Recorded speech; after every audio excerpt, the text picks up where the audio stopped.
Oh, hey.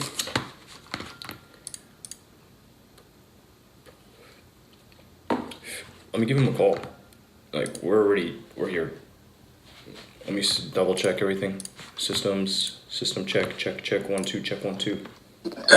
Hey. Yo. Oh, shit. It sounds like we have some network issues. Oh, do we? Well, at first, when you said yo, it went yo. It kind of stuttered. Okay. That might just, yeah, my internet is not the best, so. Are you on Wi-Fi right now? Yeah, I'm on my iPad right now. Oh, okay. I mean, I can hear you okay. Does it sound good? Yeah, you sound okay too. Well, thank you. Yeah. Yeah, I know you've got the studio set up at your home with the mic and all, right? Yeah. Yeah, it's just my mic setup is not configured for like so yeah. Okay, fair. Yeah. Yeah, so I wasn't, if you want to try adding video, we could try it. I would have to jigger some stuff around a little bit. Okay, just through Discord. Yeah, we could do it through Discord. Okay. Let's give it a try. Yeah. All right. So let me get set up here. Let's try this out. Discord video. I'm not too familiar with. Oh, okay. Just push a button and the whole thing goes. Oh, this would like to access the camera, and boom. Okay. I need to fuck with OBS a little bit in order to get this.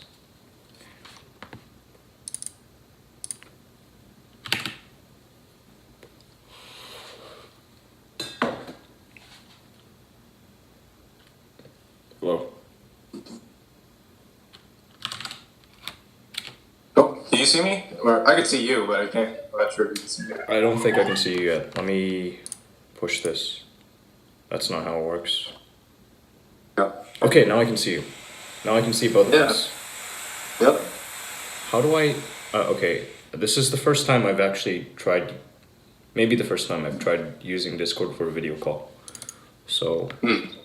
Okay, I figured out how to make you here, and let me full screen you.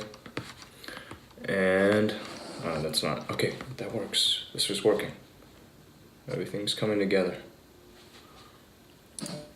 Oh my God. Actually, you're breaking up a bit on my end. Yeah, I think it could be my machine. I've just got way too much crap running on it. No, okay. way too many tabs. So let me kill some shit I'm not using. And let's see if I can get the setup right and piped in.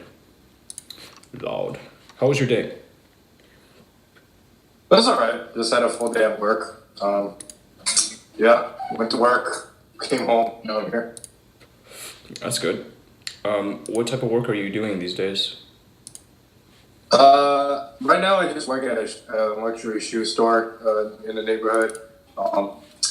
Recently graduated from college, so right now I'm kind of like doing this side job while I look for more while I look for work related to my field. Oh, that's good. Yeah. So, what did you study? I imagine you didn't study to become a doctor or a lawyer. Audio production. Audio production, that's dope, man. Thank you. Okay, I think we're almost there. So,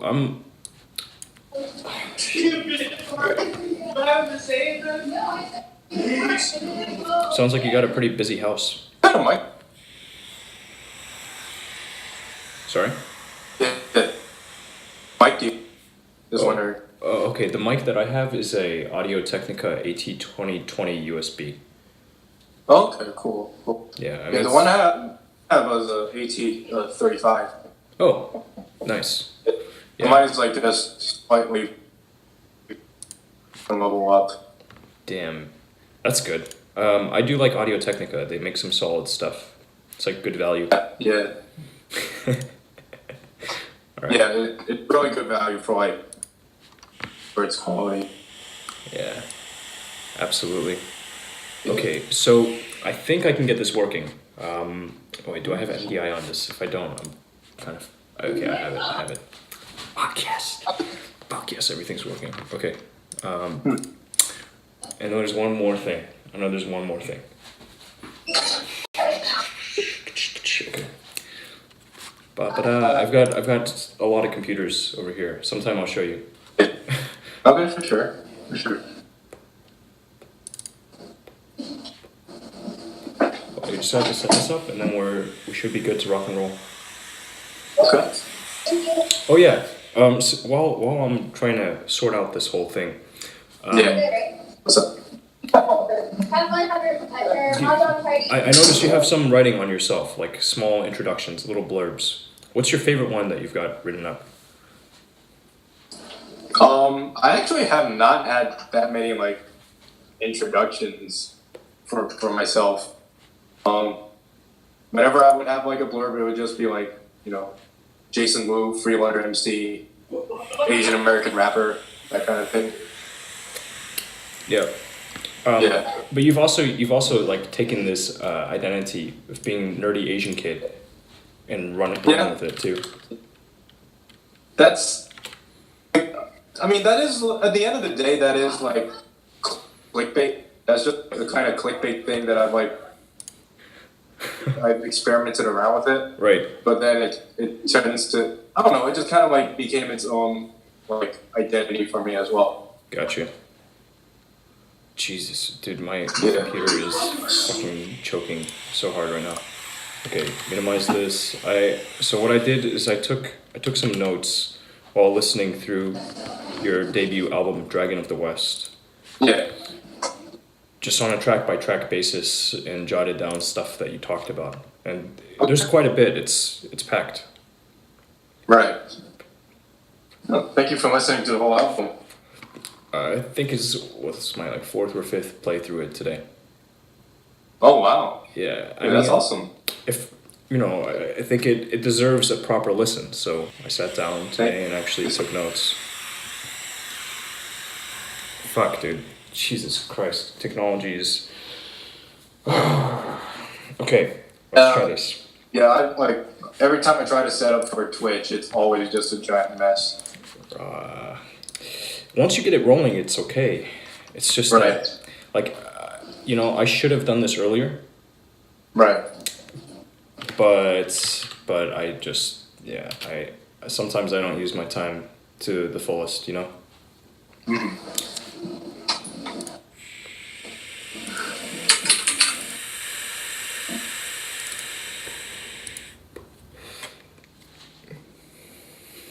Fuck.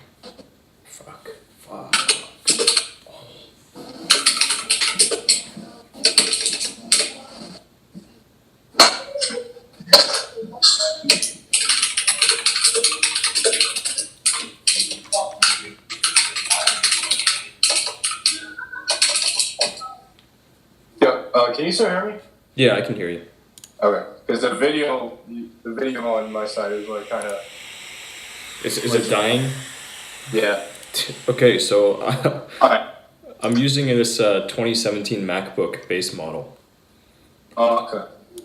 So it's kind of, you know, it's not a powerhouse, and I tend to push it pretty hard. Like I'm constantly keeping it running as hard as it can go. So right now I'm just trying to like ditch all of the background shit and get it so that it will actually cooperate. Right. Yeah. Because I don't want it to, you know, I don't want your feed to lag. Just like I don't want my shit to get all. Right. That's right.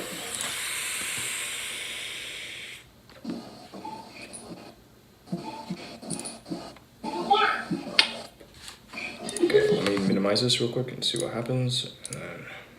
Should be.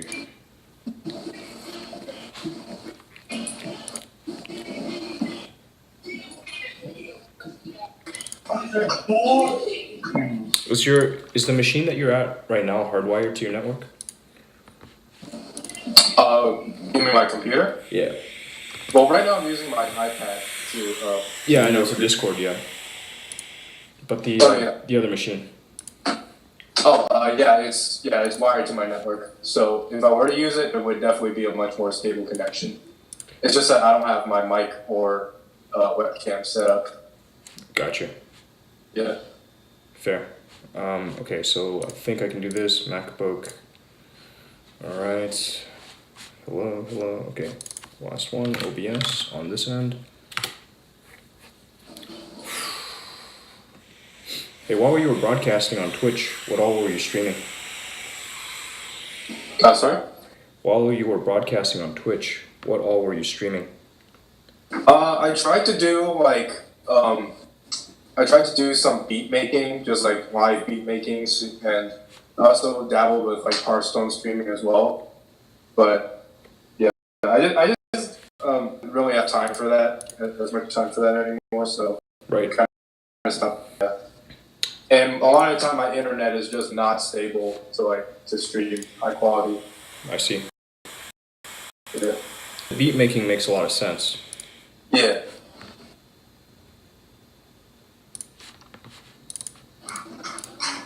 Yeah, I'll probably like dabble with it back again in the future. Mm-hmm. Yeah, but just not right now. Right. Yeah, one time's right. Dude. How long have you been doing Twitch? Shoot, it's been a while. Let me see. It's been at least 2 years. Right. And I'm just a little guy. I'm a little guy, but I have a big heart, you know. Mm-hmm. I began with video games, and then Nice. I took a break from video games, and when I came back, I realized that nobody that used to watch me for video games wanted to hang out anymore because I wasn't helping them in their video games. You mean like you were like the stuff you were streaming on Twitch just wasn't like helping them, or?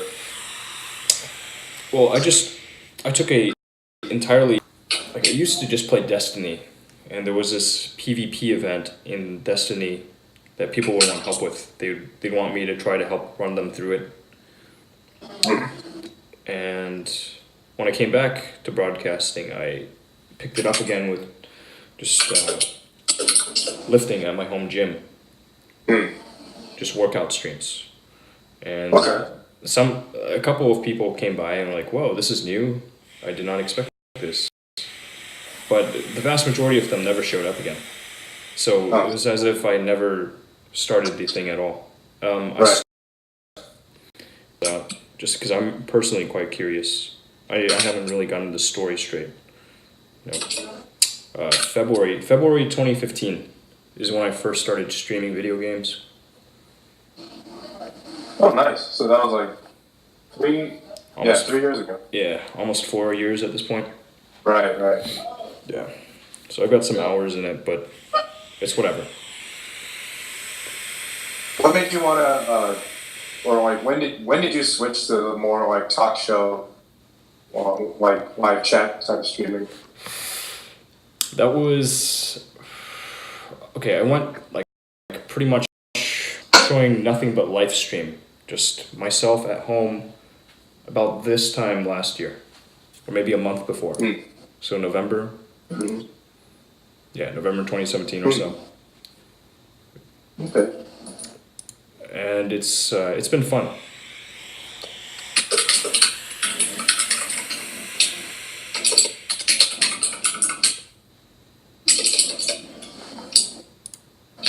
Fuck, man. This computer's... one of these days I need to get an actual machine. Fuck. Fuck. You said it was a 2017 MacBook? Yeah, it's the base model. Okay. So it's literally their cheapest machine. Right. How much was it? I got it as a refurb for $850. Okay. Yeah.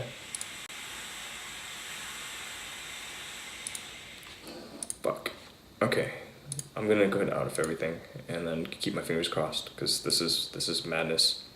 Disable. Quit this. Just quit. There we go. Come on.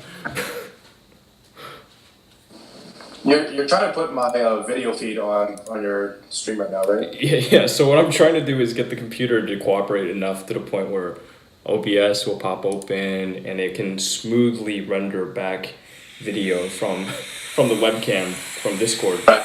and just pipe it over to my other machine. Like I'm broadcasting out of oh my god, I'm broadcasting from a separate machine from my work laptop.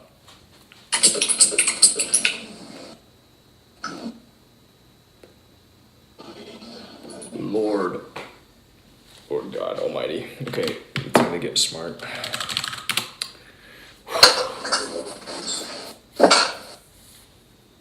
No more patience for this shit. Okay, 1, 2. Let's see what's occupying CPU time. Nothing. It won't even tell me. This piece of garbage. Jesus Christ, it's choking so hard right now.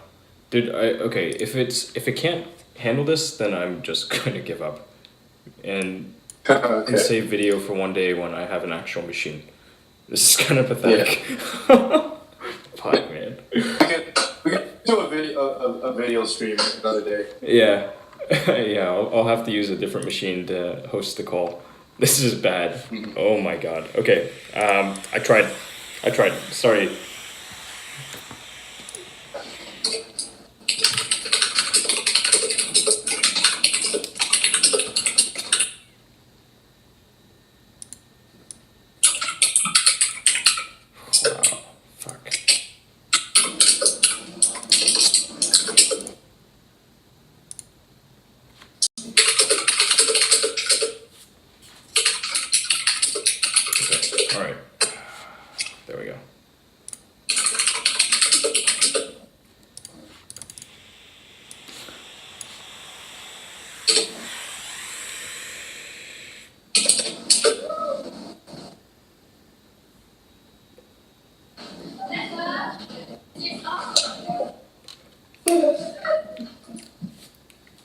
Oh, okay, I have a brilliant idea.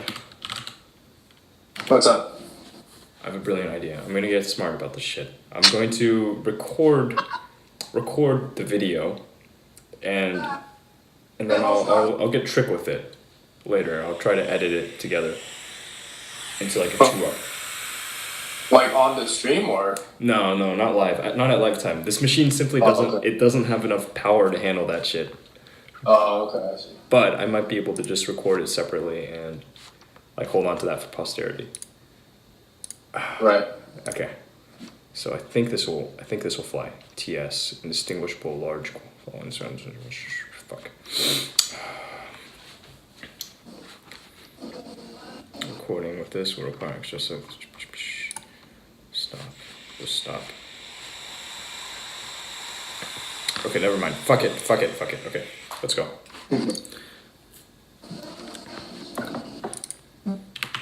So right now you're the only one that can see the video feed of me, right? It's unfortunate. What I could do is any number of things, but like in the future, I've got to do this better. I've got to get better each time I do this shit. Yeah, it's no big deal if we can't do it tonight. Like we can always work on it another day for the video feed. Thank you. Yeah. Yeah. So just looking around in the room. Okay. The quick introduction. We're talking now with Freeloader MC, who's a Chinese American rapper. Yep. Recently graduated from college. Yep. San Francisco State University, class of 2018. Congratulations on that note, man. Thank you. Of course, cost me nothing. So, you released your debut album, Dragon of the West, and it's been now roughly 9 months. Yeah, I believe I released it on March 22nd. But give me a second. Let me get some headphones on, actually. Oh, can you hear me? I can hear you. All right, awesome. Yeah, you were saying? Yeah, just curious about how long it's been since you released it. It's roughly 9 months. Roughly 9 months. No, I admit I have no idea how I came across it. I think it could have been Reddit, but... Interesting. I would not expect Reddit to my album up, actually.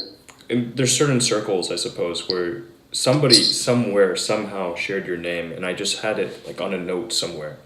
And then the Uh, other day, I was looking around while packing my bags to come back here, as it were, and I saw, okay, right, Freeloader MC. Let me see what this guy's about. right. And I started listening to it. The school's Wi-Fi was shit, but I was able to Uh, get through like the first couple of tracks, and I thought, okay, this is worth investigating a little further. mhm. So I'm personally quite excited that you were able to make time to chat and share a bit.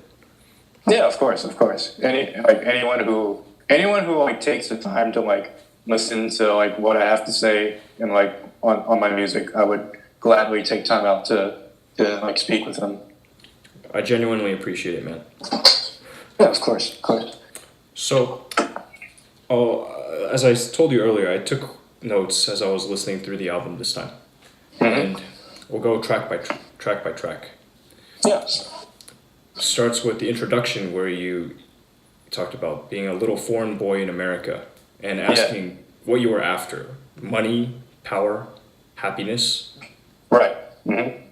And now in the track you say, "I just want to be a dragon," but what does this really mean to you?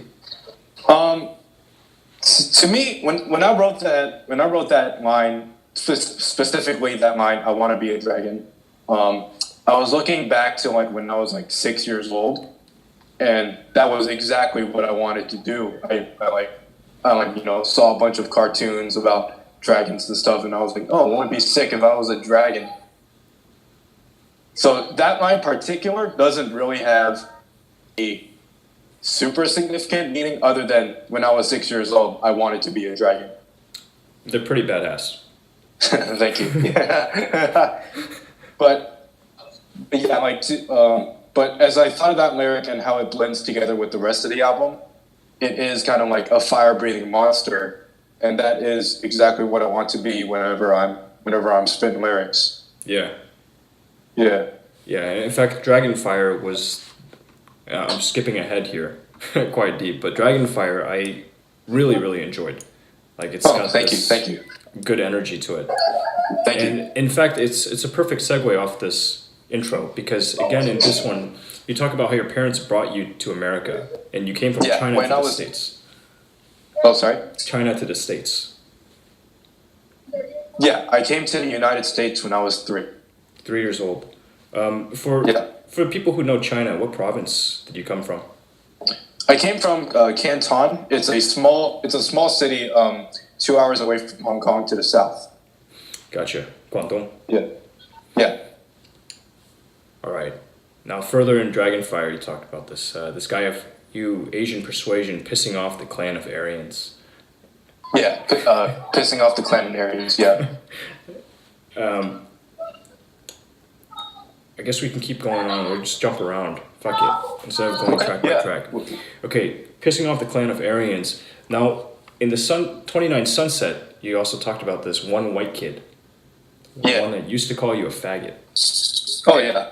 I mean, he wasn't the only one. It was just back in like 10 years ago. You know, before the word faggot was deemed like really politically incorrect. Faggot was probably the most thrown around insult. Right. Like a middle school or a high school would say to each other. So that was just like the most. Out of all the insults I've ever gotten in my life, faggot was probably number one. Just as far as frequency, yeah. Yeah. It's funny, Louis C.K. has a good bit on this faggot Mm. and how everything has gone PC in this era. Right. I was curious, did you ever do anything to that one white kid? I remember once we didn't throw fists in the locker room, but like we were like nose to nose, and I spit on his jacket because he was just like pissing me off so much that day. Damn. He Yeah. he didn't do anything back? He didn't retaliate? Nah, he didn't. That's surprising. It was because teachers were like about like it was in like the locker room. We were like changing to I think it was like right after PE, and teachers were gonna like come in to like tell us all to get out the locker room. So I think that's why we didn't actually fight. Gotcha. Yeah. I can imagine the adrenaline though. Oh yeah, no doubt. Like half of me was like scared shitless. I was like, oh my god, am I gonna get beat up? And my other half was just like pound you to the ground. Right. Did you watch any of those kung fu movies growing up? Not as much as you would think. Like I would. The memories I have of that would be like when I was sick at home and my uncle or grandparents would play those movies and I would just like watch it with them while I was like lying on the sofa. Yeah. Yeah. My own parents, my mother, she never gave us sick days. She'd be like, yeah, it doesn't matter if you're walking, if you can get out of bed, you're going to school. Oh yeah. Yeah, my parents were like that for the most part too, but but this was like when I was like really, really like throwing up on the floors, it kind of sick. Right. Yeah. But if it's like a common cold or like a cough, you're only like, nah, go to school. Yeah, you get over it. Yeah. Okay, so you talked about your grandparents. And in fact, there's one track called Grandma. Mm-hmm. How she used to pick you up from school. Yeah. Dim sum. Yep. Just all childhood memories because when I was younger, both of my parents worked. So it was my grandparents who were the ones who were taking care of me most of the time. Mostly my grandma. My grandpa was working as well, so it was mostly my grandma who like picked me up from school and like took me to all these other places before like she brought me back home. And this, to be clear, this is your nai, not white boy, right? Prep. Remind me again. Nai's on the father's side. Oh, it's on my father's side, yeah. Oh, yeah. I just wanted to be sure that I heard it right. Okay. Yeah, that was an embarrassing lack of knowledge on my part. It's cool. In fact, you talked about your Chinese getting worse every single day because Right, this is what, yeah. Here in America, we operate in English. Yeah, that was something. That was like a theme I tried to get across throughout like the album. That like, even though I am like Chinese, I forgot like almost every single link of Chinese I know. Even on the album cover, I tried to make this a point on the album cover too, because the translation of those Chinese letters on my album cover is actually not the correct like translation. There was one character that I wasn't too sure about. Oh yeah, if you translate each character individually, then sure, it translates to Dragon of the West. But we all know that's not how like the Chinese language structure is actually like. So to an actual Chinese person reading it, it makes no sense at all. Ah, I see. Yeah. So yeah, that was actually when I was making the mock-up album cover, that was like just something I just want to Google Translate to put it there just to see what it looks like. But then I thought to myself, you know what? Like, I don't want to front like as if I actually know that much Chinese when really I don't. So I'm just gonna put this wrong title just to like tell actual speaking Chinese people that my Chinese is not good. It's a signal. Yeah. It's funny. I talk a lot with other broadcasters in this game about signals and signaling. It seems a lot of people are completely oblivious. But you get it. Yeah, it's just a small little thing I put in that gives a little bit more character to the album outside of just the music. Right. Mm-hmm. Cool.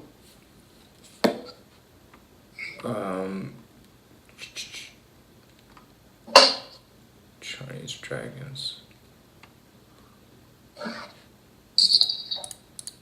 Oh, okay. You also said at the end of this, of Grandma, that she's nowhere to be seen since your parents separated. Yeah, my parents are divorced. How long ago was that? My mom told me when I was 17, but I knew their relationship has been rocky for like years now. So I'm not sure exactly when they like got the actual divorce, but she told me when in my last year of high. Mm. Yeah. I see. Yes, something was going on with the audio. I think maybe it's like the not noise reduction, but the cutoff. It's a little too aggressive. The noise gate. Okay, can you still hear me? Yeah, I can hear you, but there was some breaking up. Okay, sorry.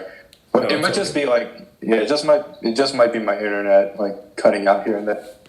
Who knows? Who knows? Yeah, Technology, dude. yeah. Okay, next time I'll be sure to hook up my actual mic and webcam. That'd be cool. Well, although she's nowhere to be seen, she's still alive, I hope. Yeah, she's still alive. Like, yeah, some people have like messaged me saying like is my grandma dead? Because apparently that's kind of like the impression I gave on like that kind of last lyric. That wasn't intended. I think I may have just like made it a little more dramatic than I intended to, and that's why like people were like wondering, oh, is your grandma dead? But no, she's alive. Is she still in the States or is she back home? Yeah, she's still in the States. It's just that since my parents are divorced and my mom and dad don't really get along well, it's hard for me to actually see my grandparents. I see. Yeah. What state are they living in? Oh, is she living in? Both grandparents. They're still in the city, San Francisco. No shit. Yeah. So they're literally right next door. Yeah. Okay, that's good. Yeah. Yeah, my own paternal grandmother, she's out in Hawaii, and I really want to make it out to see her because she's not doing so well. Right. You know, time is always ticking. Right. Yeah, that's definitely a real thing. And like, I do wish I had more time to like see my grandparents, but because of work and music and just everything else, along with the fact that like the two sides of my family don't get along that well, you know, it's just hard to find the right time and situation to see them. I guess you do it as you're able to, and when you feel like it. Mm-hmm. Right? Just knowing that the things won't always be this way. It's always in flux. Yeah.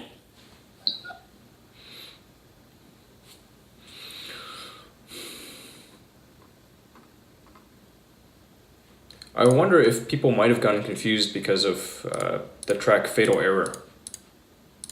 Oh, okay. That's actually an interesting story.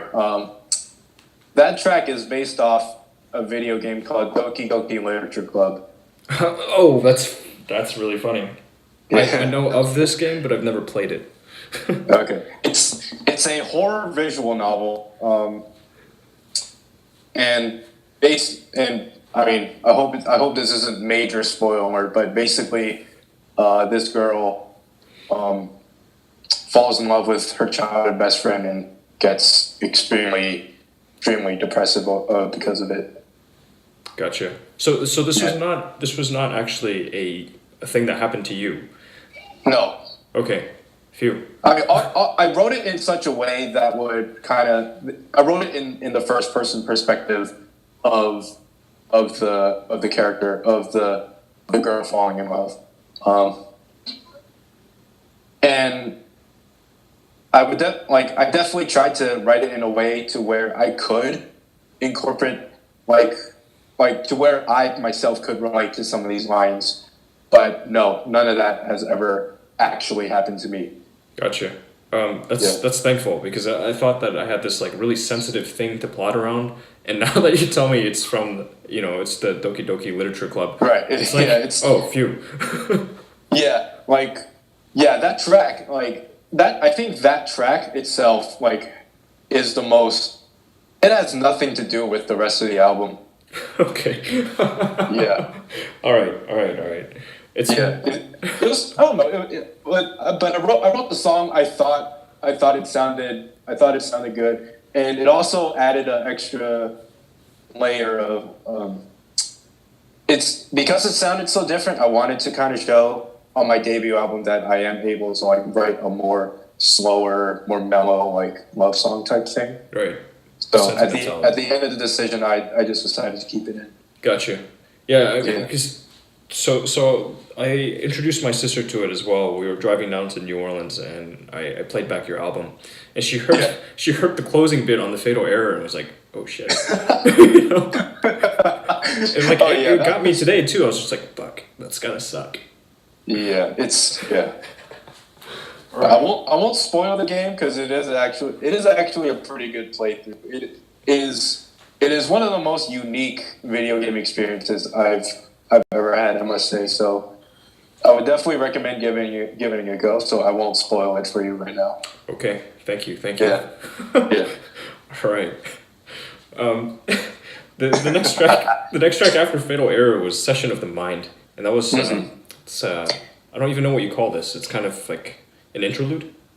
Yeah, it's an instrumental. It's just a beat. Yeah, this is something that I've decided that I would want to put on every single album I make. Mm-hmm. Just like one track be something that showcases my production skills. Right. Because other than the rapping thing, like I produce all my tracks. I don't have a beat maker. I make everything myself. So I thought to myself, to make a track specifically to showcase, like, produce in case, like, some record company or whatever asks for a sample of my work, and I would have something like ready to go. I see. Yeah. Where do you go for inspiration, though? In terms of like beat making or just like in general? Like if you want to sit down and do some writing, or if you want to think reflectively, do you have a place that you prefer to be? Not really. Like high school, I think I would like really write a lot. Like I would really focus and write, mainly because like I was bored in class or whatever. But nowadays, I kind of just let it come to me. I don't think too hard on it. Whenever I'm at home, I really don't try to write too much. Maybe like at most an hour a day. Yeah. That's good. I mean, just the whole habit of writing, I think, is important. Do you journal as well, or is it mostly focused on writing lyrics, verses? Mostly writing lyrics. I have a notebook I always keep on me. In case I have like a random idea in my head that I would just jot down. A lot of the time it wouldn't even be like a fully fleshed out lyric. It would just be like a line that I would definitely want to like remember and keep for myself later. Gotcha. Yeah. Very cool. Yeah.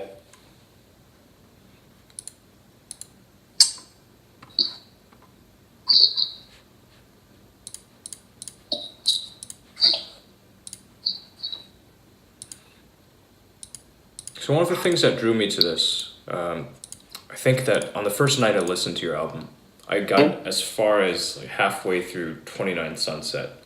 The Chinese New Year, listening to that one, it gave me a sense that, well, you're not asleep behind the wheel.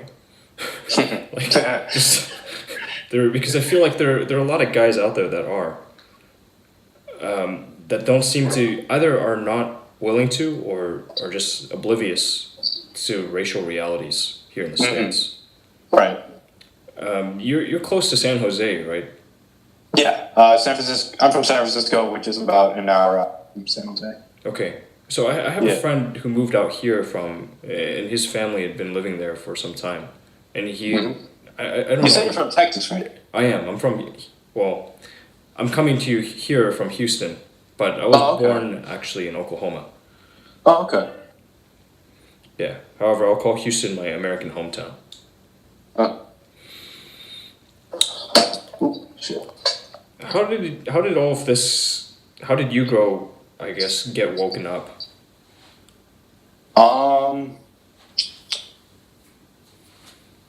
You mean like how did I like?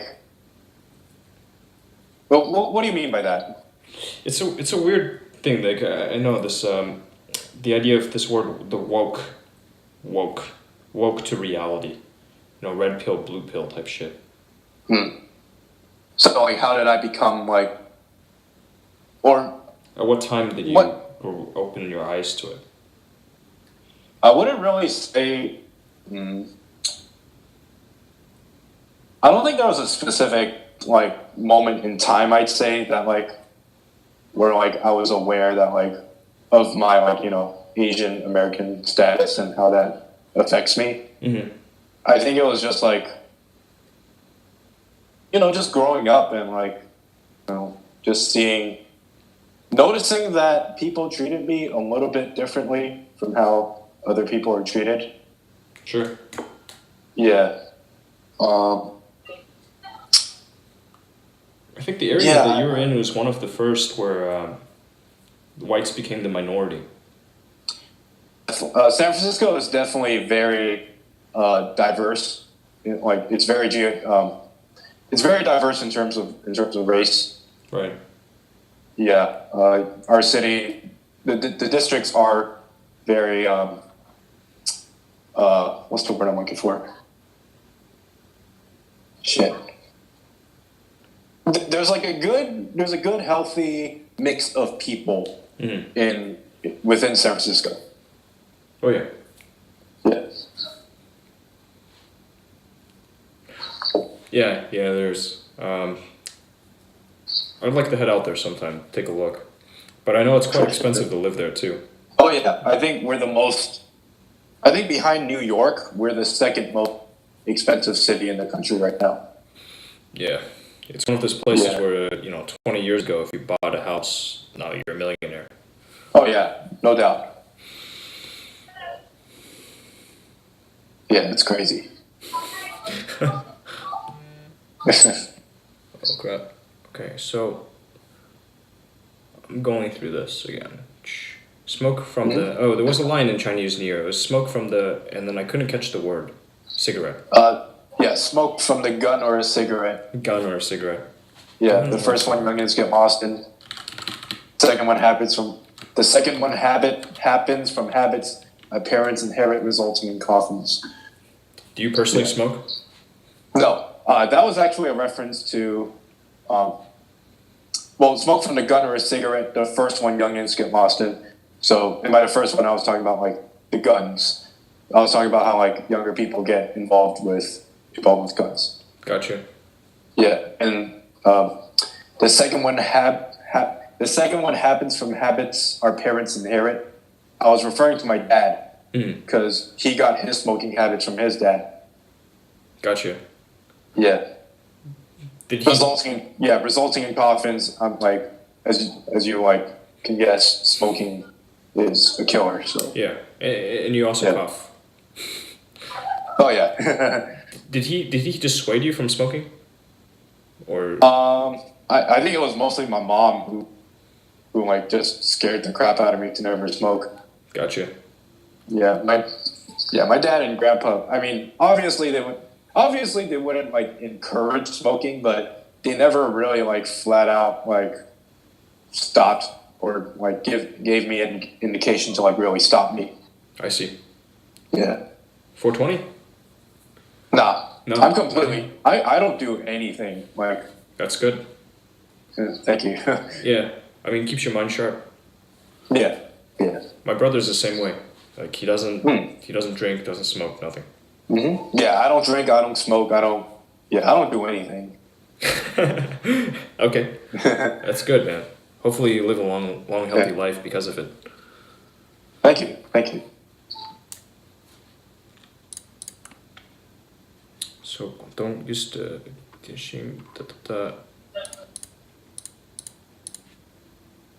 All right, some general questions. What's up? Did you ever have game consoles when you were growing up?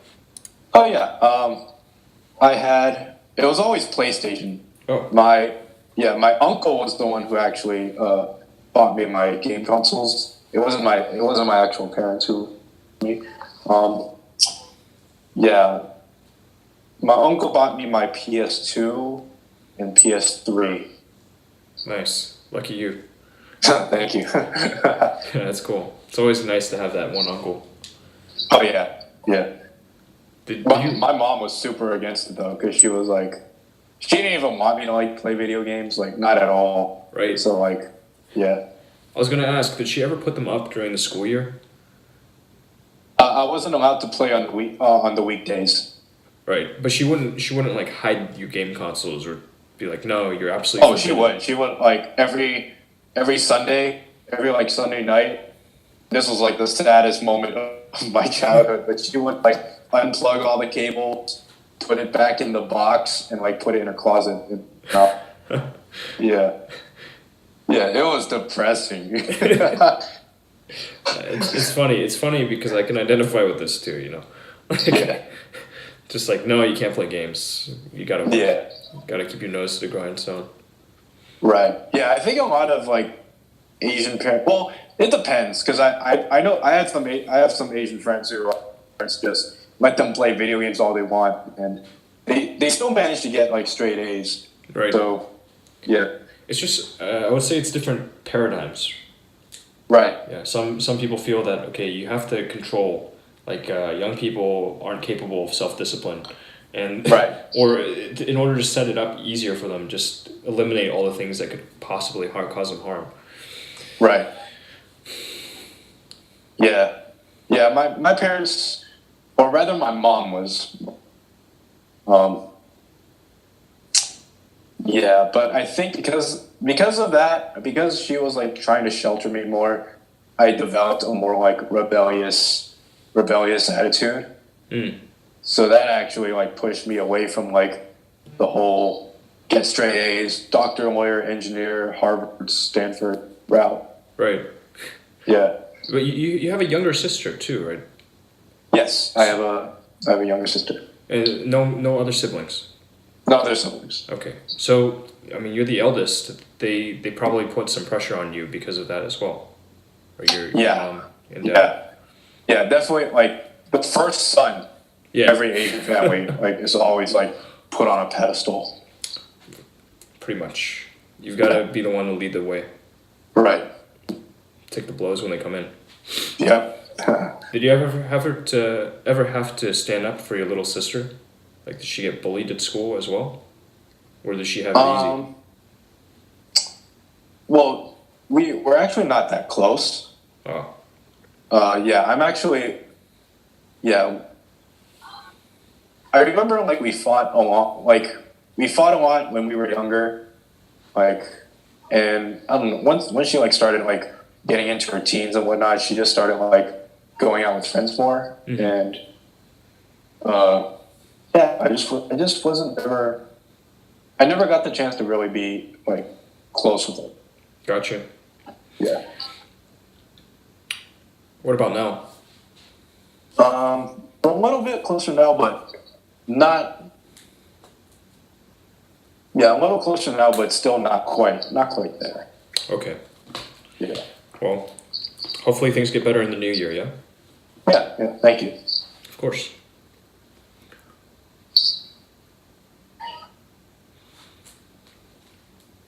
Just going through my notes.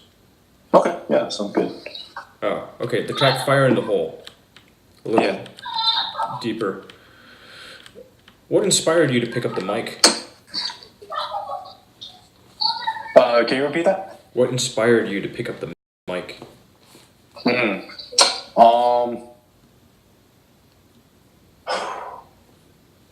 I just remember like back in 8th grade, I was just writing lyrics like on a notebook, and I didn't even like consider myself a rapper then.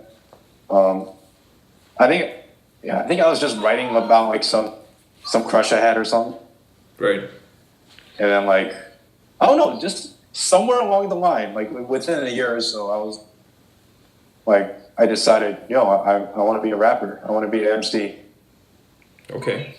Yeah. So back then in 8th grade or so, you used to listen to rap. Yeah, I listened to rap. I started listening to rap in like 6th, 7th grade, beginning of middle school. Yeah, but the rap I listened to then, that was like much more like whatever was popular or mainstream rap at the time. So like again, like Akon or deep in, if you even consider that rap. But that was like kind of like the kind of like hip hop rap music that I was introduced to. Sure. At first, yeah. But then I started listening to like Mike Shinoda from Linkin Park, Lupe Fiasco, Nas, Eminem. Right. Yeah. So listen to that kind of like more lyrical hip hop, and then that's what like started getting me into thinking that maybe I could try writing lyrics. I'm glad you did. Really. Thank you. I'm sure I'm not the only one that feels that way. Oh, thank you. It's very nice of you to say so. It cost me nothing though. Like, if it's something that you've been doing for so long, and it brings you joy to do it, it helps other people. By all means, never quit. Thank you. I think you also express thoughts to this effect too, in your lyrics, talking about like this deep drive within yourself to do it. It doesn't matter if you make it big or not. Right. Yeah. I was just reminding. That's something I need to remind myself whenever I put something out. Like even if it gets 0 views, even if no one likes it, and at the end of the day, like it's something that I made. It's something that I could be proud of myself for doing. So, yeah. So I'm never like disappointed when something doesn't meet like I don't break down whenever something doesn't meet my expectations. Because I know deep down like I put an effort into it. Yeah, you gave your best. The rest is up to the world. Right. Yeah. At the end of the day, that's all you can really do is just put in your best work and hope people like it. Right there with you, man. Yeah. Also, in Fire in the Hole, deeper within this, you actually talked about staring down at a rifle. I was curious, where does this come from? Do you have exposure to guns, or? Can you repeat that lyric to me? Staring down at a rifle. You talked about staring down at a rifle and then one less rice bowl. Oh, okay. So around the time that I like first started getting into rapping, the friends that I had in middle school were starting to get involved with Chinatown gangs. Yeah. So that I just had like I just thought of like the future and like the possible outcome of what would have happened if like I like started getting into these gangs along with my friends instead of pursuing like the ambition to become an MC. Gotcha. Yeah. So shit. I forgot exactly what I said on that one verse, but it's pretty much me saying like if it wasn't rap, I would probably be like doing some stupid shit and probably get myself killed. Gotcha. It's nothing to do with thoughts of self-harm. Have you ever had those thoughts? Yeah, I mean, yeah. I've definitely had thoughts like that before, but that particular lyric I don't think has anything to do with self-harm. Gotcha. It's entirely separate. Okay. Yeah. I asked about the self-harm bit. I have it at the end of the notes on the track 29 Sunset. And specifically what I wrote is, when did you first have thoughts of self-harm? Oh, this was like just being bullied like the way that I was back in middle school. It really makes someone feel like shit. Oh yeah. So yeah. And yeah, just when bullies come up to you and just like all gang up on you, you don't really have like me myself. Sure, I had friends, but I wouldn't say I had like a clique to like back me up every time someone wanted to like mess with me. And in addition to that, my parents were just like cared more about my grades than they did about my mental health. Gotcha. Yeah. Understood. Yeah. What was your middle school like?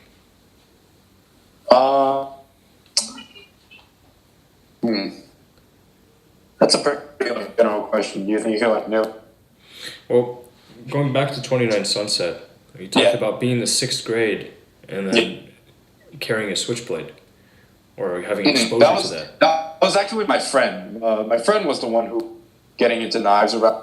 Right. And yeah. In that verse, I was actually talking about a friend that I had who was same friend who was starting to get into the CT game. Yeah, I see. Yeah. What about demographics? Demographics at your middle school? Demographics. It was pretty diverse. I would definitely say. I'm trying to. There was definitely a very prevalent Mexican population. Sorry, the feed is dying. Oh, sorry. Let me turn off Can you my hear me? camera. Let me turn off my camera and see if that helps. It might help with your bandwidth a little bit. Okay. Yeah. But yeah, in that case, we'll just go back to like video audio. Yeah. Fingers crossed. Okay. Yeah. Here. Oh boy. Well. Yo. Yeah, okay. I hope it's working. Can you hear me? Yeah, I can. Yes. Yeah, you can hear. Yes, I can.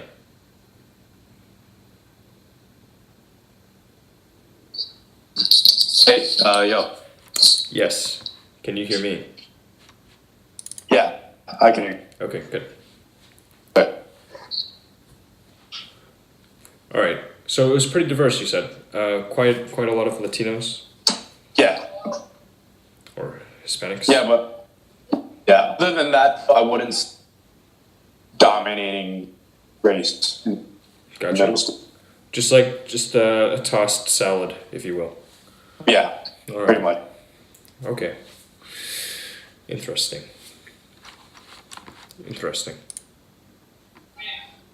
Yeah.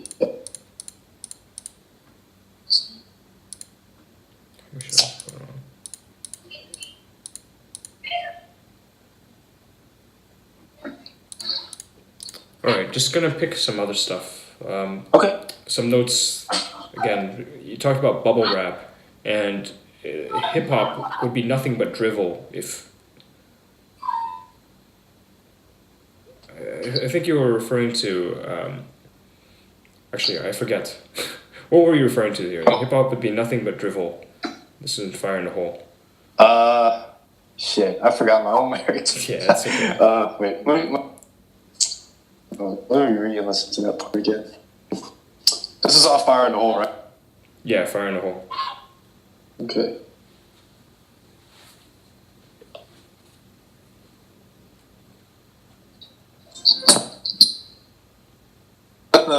That's what you wrote down, right?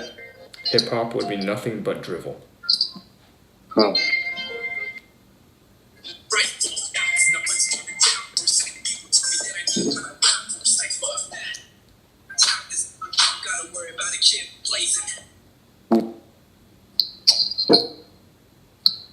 I think I was just probably referring to like how like hip is kind of like dumbing down nowadays.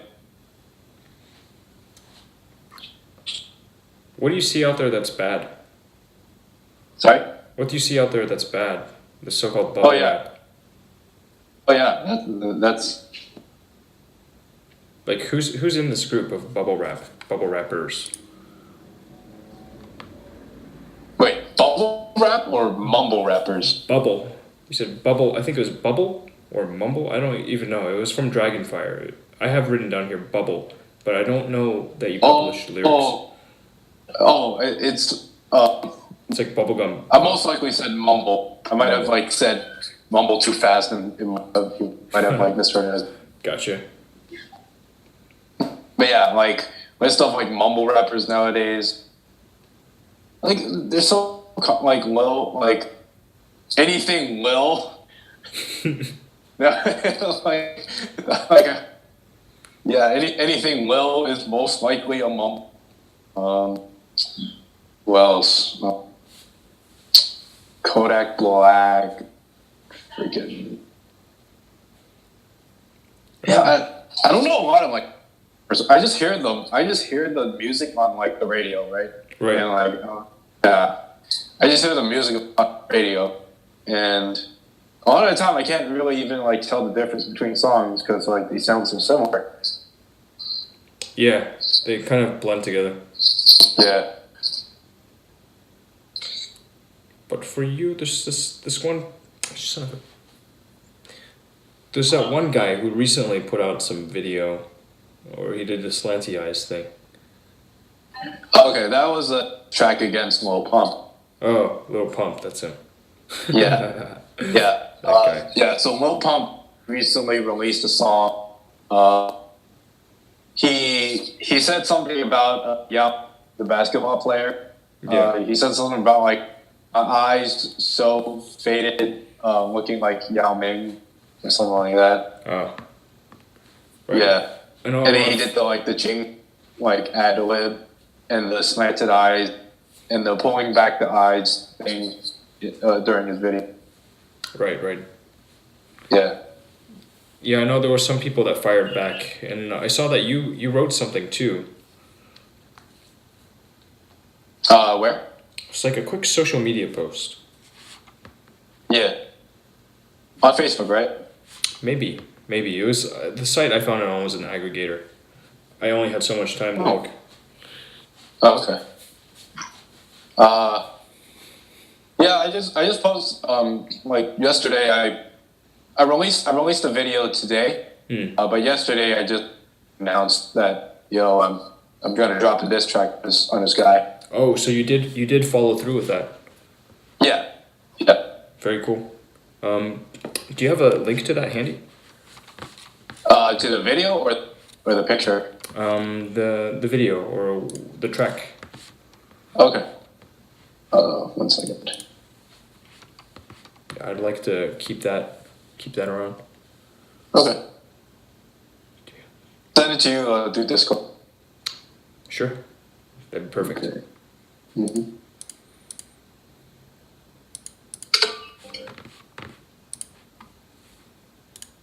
Right. Okay. Yep.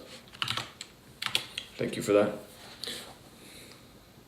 I'm glad that you followed up with what you said you would do. That's reassuring.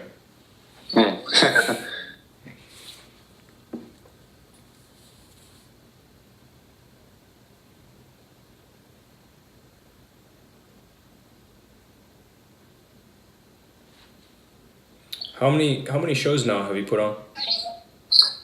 I don't not a lot. Like, I've done performances here and there, and I did have my own concert / album release party at UC Irvine back in April, but otherwise I don't do a lot of actual live performances. Gotcha. Was it pretty well received at Irvine? Yeah, I'd say so. A lot of the professors really were impressed by me. They invited me specifically to kind of to showcase for their international students. So they had me teach a 1 hour workshop, and then later that night I had my performance. That sounds pretty cool. Yeah. So I just taught them. I just went over the process of what it's like to write a rhyme and how my mind works in the process during that process.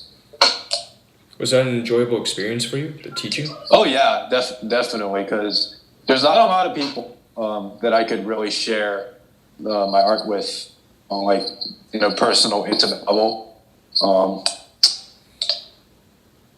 Because a lot of they're not musicians, so they don't really they still support me, but they just don't understand what it's like, I see. Yeah. Yeah, I know that you joined up on this. There's a Facebook group that we both joined up on, the Asian Creative Network. Oh yeah. I tried to make a post to share this too and like talk a bit about your album, but for whatever reason they didn't approve it. Interesting. It's I kinda didn't even know like they're forcing approvals now. Yeah, I don't know. I don't know what the deal is. Yeah. Yeah. But it's good. I feel like it's a really good thing that we've got these groups, support groups, if you will, spinning up. Oh yeah, no, like it's been great. With the exception of the dating one, The dating one. yeah, I think the dating one is an absolute mess. I think, yeah, from what I've seen on the dating one, a bunch of like really like, just conceited 18 rich 18-year-olds who are just really conceited and are kind of just flexing for Just 'cause you can. Instagram followers. Try to get the follows. Yeah, I guess. Yeah. I wonder what they would do if It's they a shame. actually had the influence. Oh yeah, it's a shame too because like it barely had like 1,000 people, and in the beginning it was actually like pretty, like it was pretty decent at like just making new friends. Forget the dating part, just talking to people, meeting new people. That group was actually pretty decent, but as more and more people joined, it just became a complete like shallow showcase. Gotcha. I think you should make a post. Wait, I mean, assuming that you want to find people. Can you repeat that? You're breaking up a little. I think you should make a post, assuming that you want to find somebody. Just like, Say that one more time. Sorry. I think you should make a post. I think it would be nice if you made a post. A couple friends wanted to write a profile for me, but nah, I think I'm good. Man, if somebody was running a profile for me, I'd be like, all right, be my guest, man. Just because it's one less thing I have to do. Yeah. Well, I'm not a fan of like online dating in general. The idea is to move it into the real world as fast as you can, right? Yeah, but I don't know. You're missing out on that like initial physical intimacy, which I think is like that is vitally important. Not just like a romantic relationship. I think it's important for like any type of relationship. So, and like, because I have gone like on I've met someone on Tinder before, and like I have gone on a date with them. At the end of the day, it just didn't go very good because we just weren't compatible as people.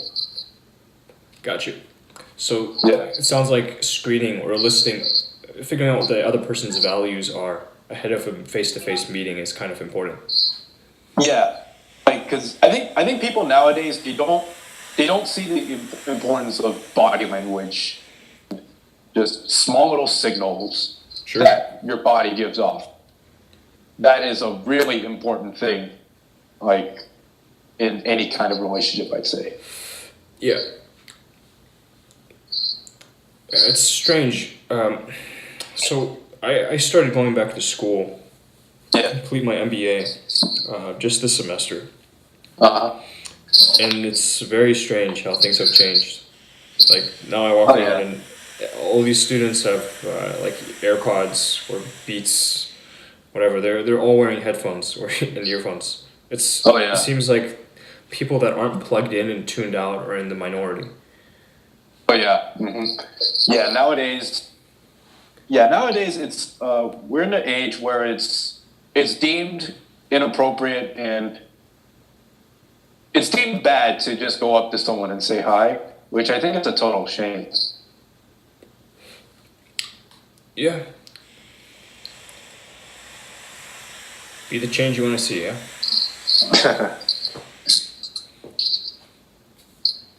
But yeah, I definitely get the sentiment of like everyone has headphones in and everyone's plugged in all the time.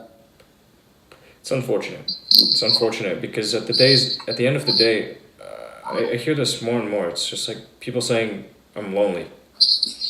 Yeah. Like, dude, what are you doing about it? Like, if you're lonely, if you want to meet people, don't be walking around with headphones on all the time. acting like you're cool. Right. Oh yeah.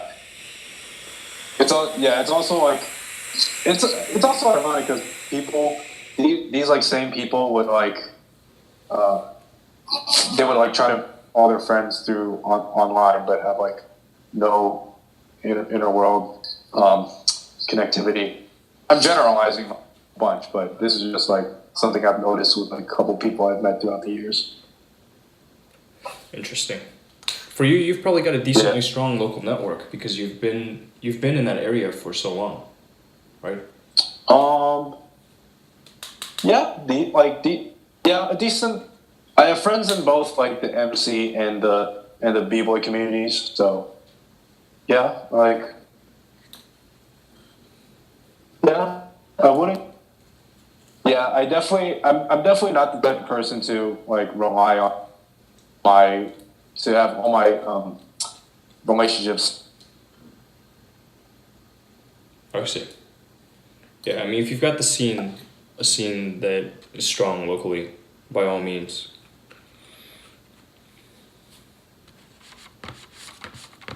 Hello? Yes.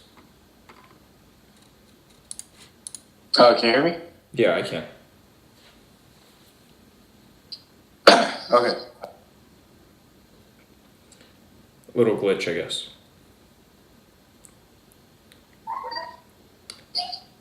Hold on. Sorry, one more time. Signal right now. I was saying, if you have a scene that you can rely upon locally, that's always best. Yeah.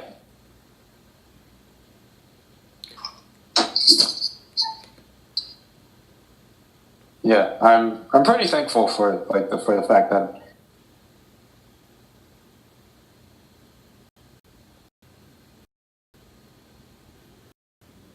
I think you cut out. oh, can you hear me? Yeah, you're thankful for the fact that you have that, I imagine. Yeah, that I have like both a rap and just a general hip hop community in San Francisco. Yeah, it's Even good. though be like as poppin' as I wish it was, I think of like places that don't even have this at all, and I am grateful for like there is a community of hip hop artists around my area. All right, that's good, man. It's good. Yeah. So far in this time that you've been in the game, what would you say has been your biggest mistake? Like, if somebody was to look at what you've done, what would you caution them against doing from your experience? Jeez.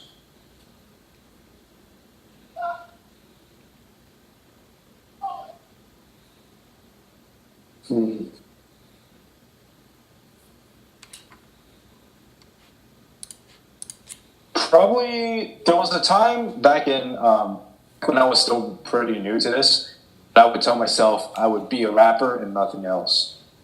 Like I would only write lyrics and rap. I think that was probably the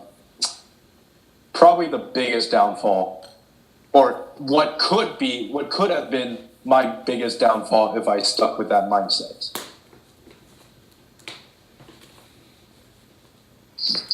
Because I attribute a lot of my, I don't want to say success, because I don't think like honestly I don't think I'm that like successful of an artist. Like sure I might have like a couple of thousand like likes or followers or whatever here and there, but I don't think I'm all that successful. But whatever success I do have, I attribute to like me being open-minded to like other art forms and other hobbies as well.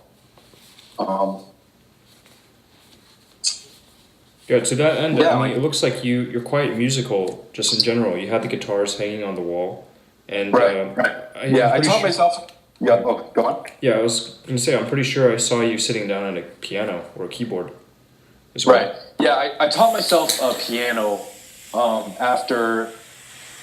Well, I knew a little bit of piano from middle school because that was something like I wanted to teach myself. But I really started to like understand piano once I started getting into producing. yeah. So yeah, I started teaching myself piano and guitar. I started like learning how to produce beats. This was like when I was in the 10th grade. Wow. And years I just like I kept an open mind and started acquiring more and more skills. And a lot of these skills wouldn't directly relate to music, but they would still help me over time. Like I learned how to use Photoshop and Adobe Premiere, and that would make it so that I'm able to like edit my own videos, so that I don't have to rely on someone else to whenever I wanted to get something done. Mm-hmm. Yeah. But with the reach you have now, have you had people coming up to you and offering to help you with those things? Like, hey. Yeah, I have. I definitely have. But there's a certain level of like like if they're not as dedicated and hungry to the craft as I am with mine, then chances are that I don't really work with you. Right. There's passion when you see it. Right. Yeah, like a lot of the time, like if I see someone have to wait for something to happen in order for them to like want to do something, then I probably don't want to work with them. This is more the case with a lot of like other rappers that come up to me and ask me, hey, you want to collab? And like you want to like hop on a track together?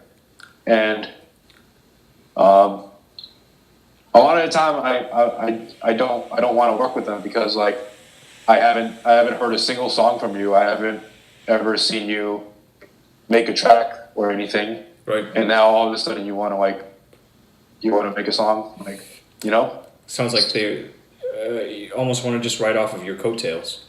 Right. That's what it feels like sometimes. So yeah. It's understandable. Yeah.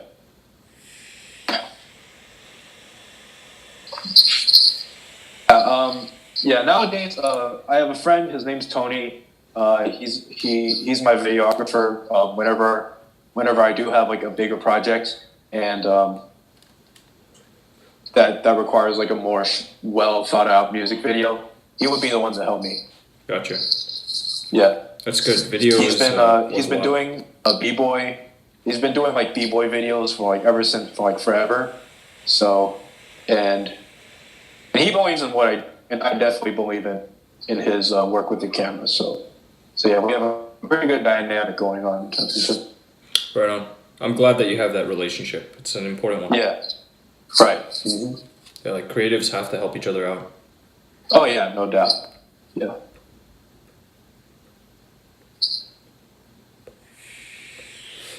So ultimately, if you aren't looking for fame or mass appeal, who are you really trying to hit with your work? I know you talked about wanting to hold on to it so like future generations will be able to hear it. Like your own children, I imagine. Yeah,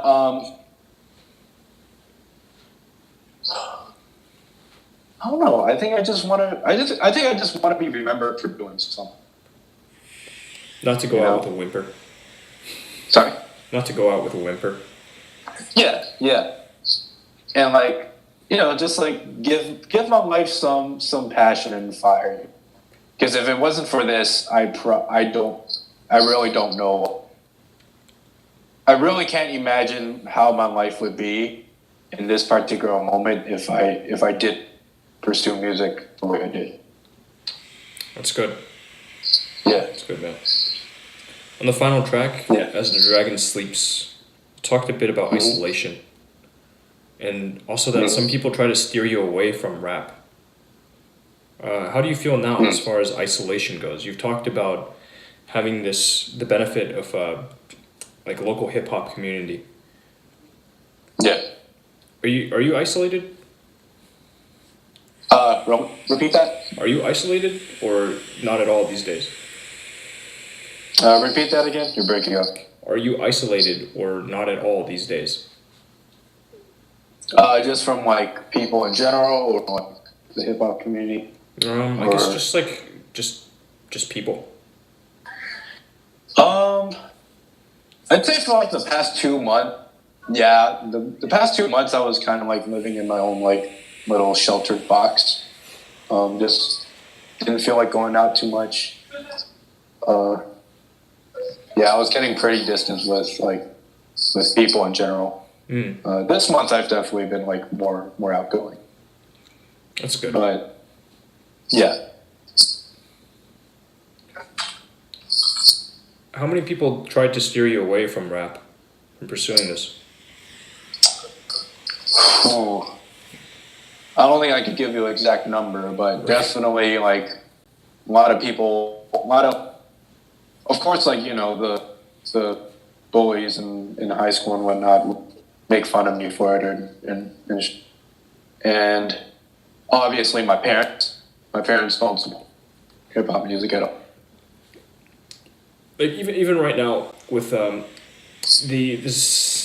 success that you've had so far, are they still pretty much like, nah, don't do it, just give up?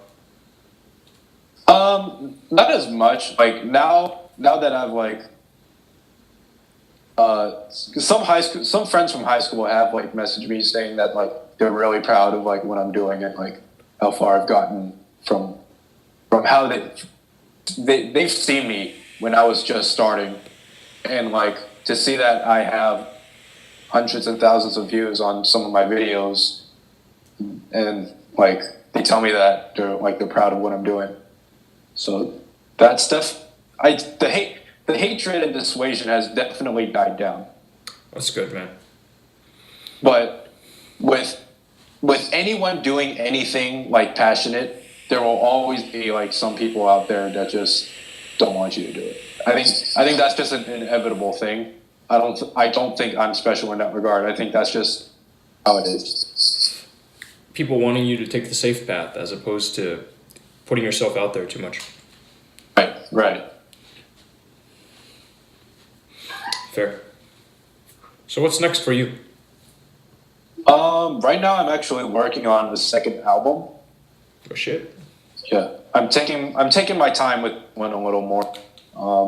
As proud as I am of the first one, there are a good amount of mistakes that I wish I'd spent more time on to like kind of tone a little before I released it.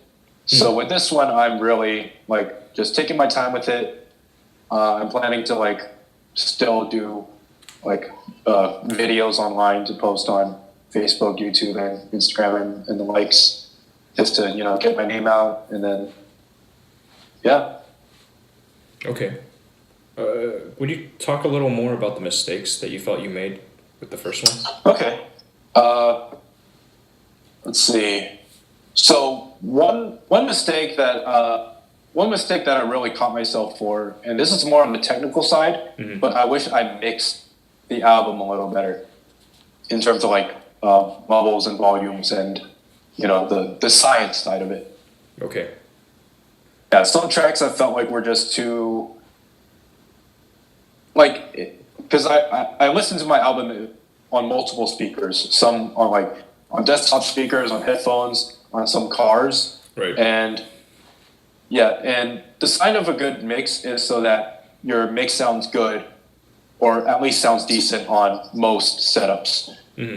On some setups, like my lyrics were not like listenable at all. You couldn't hear my lyrics; it was only the beat. And on other setups, some of the bass was too heavy.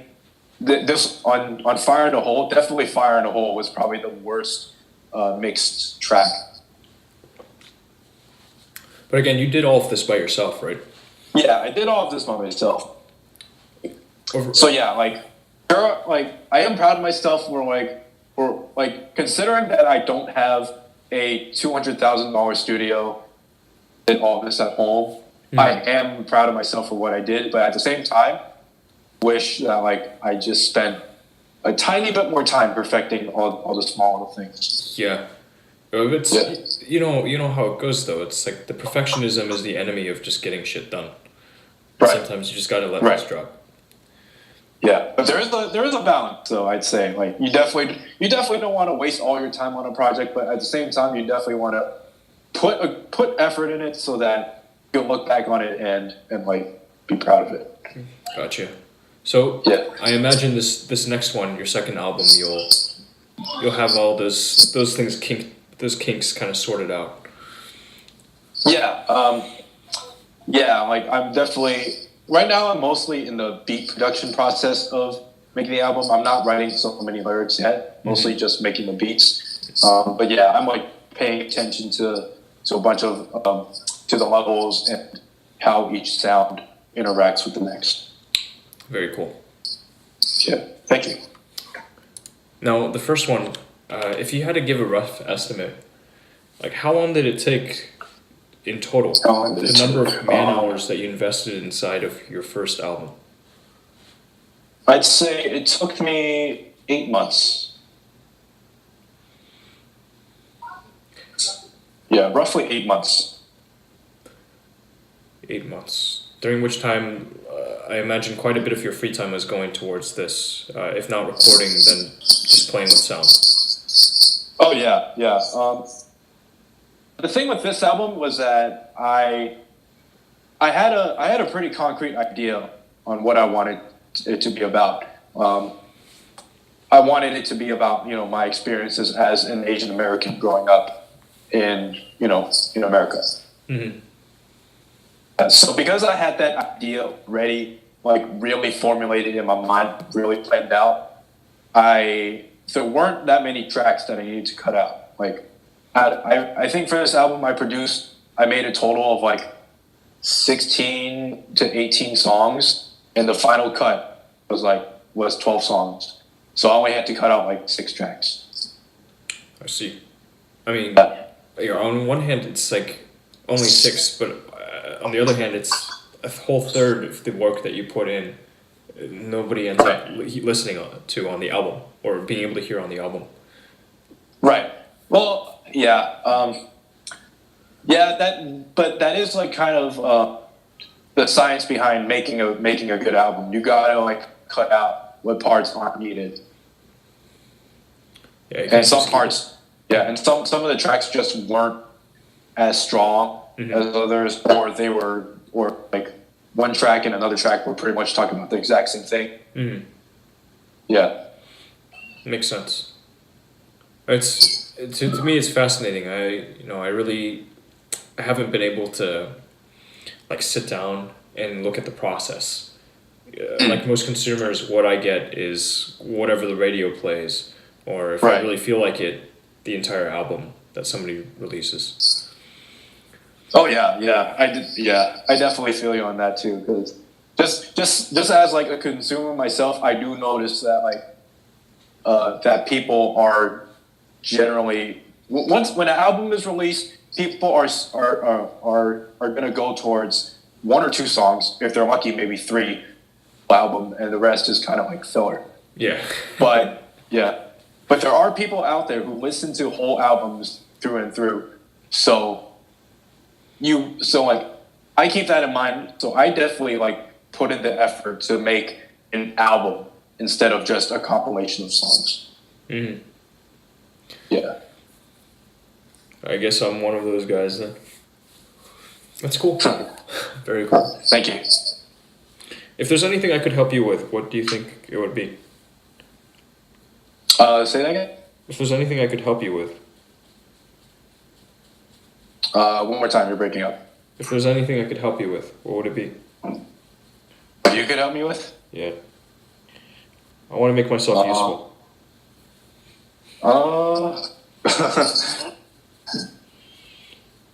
That's like. I mean, I definitely enjoy this talk or this / interview or whatever you want to call it. I definitely like got my mind racing. It's like a self-reflective. Made me self-reflect on like how I think. So if you could have me on your, then that'd be pretty awesome actually.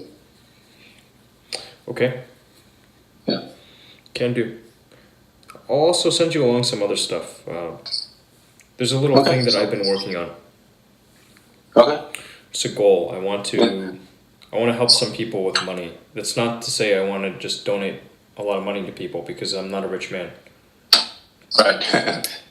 But especially artists and creatives. Like, we're all business people. at the end of Right. the day. Yeah. It's a personal business. Oh yeah, definitely.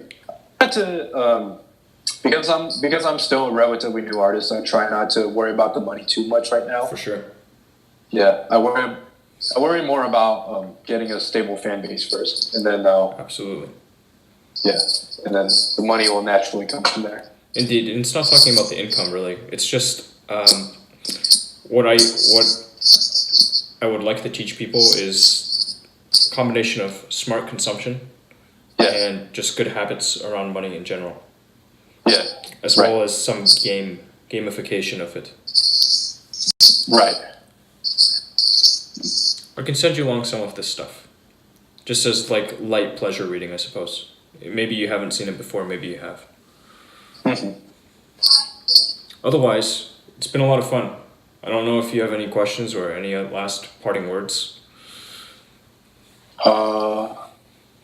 No, nothing I could really think of it. Fair. Well, Alright. we'll be in touch, man. Appreciate your time tonight. Yeah. Thank you for having me. Of course, my pleasure. I'm glad that you made time. Yeah. Thank you.